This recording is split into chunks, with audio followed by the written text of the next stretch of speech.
In the heart of the whimsical town of Sweetbriar, where the rivers ran with lemonade and the clouds were made of cotton candy, stood the most magical tree in the world, the lollipop tree.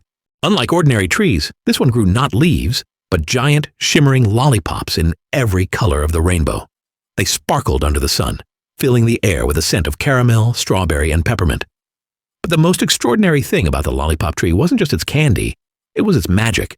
Whoever plucked a lollipop from its branches would be granted a single impossible wish, but only if their heart was pure and their need was true.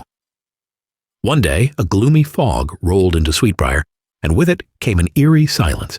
The children stopped laughing. The birds no longer sang. Even the town's jolliest baker, Mr. Buttercrumble, couldn't muster a smile.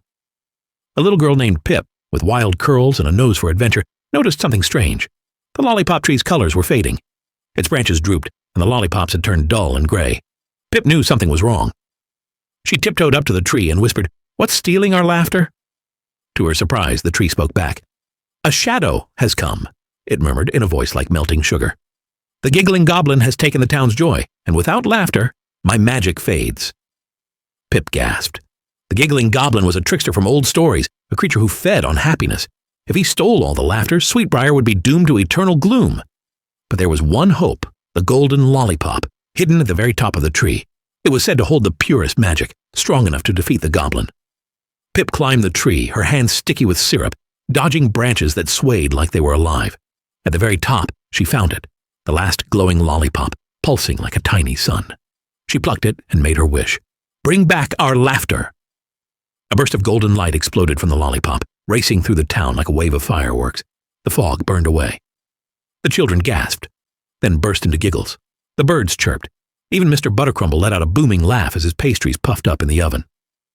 And there, caught in the golden light, was the Giggling Goblin, a tiny green creature with too many teeth. He squawked as the magic lifted the stolen laughter from his pockets and returned it to the townsfolk. "No! My feast!" he wailed before vanishing in a puff of cotton candy smoke. With laughter restored, the lollipop tree bloomed brighter than ever, its candies shining like jewels. From that day on, Pip became the keeper of the lollipop tree, making sure no one ever took its magic for granted. And if you ever visit Sweetbriar, you might just see the tree, its branches heavy with candy, its magic alive and waiting. But remember, the best wishes come from the heart, and the sweetest joys are the ones we share.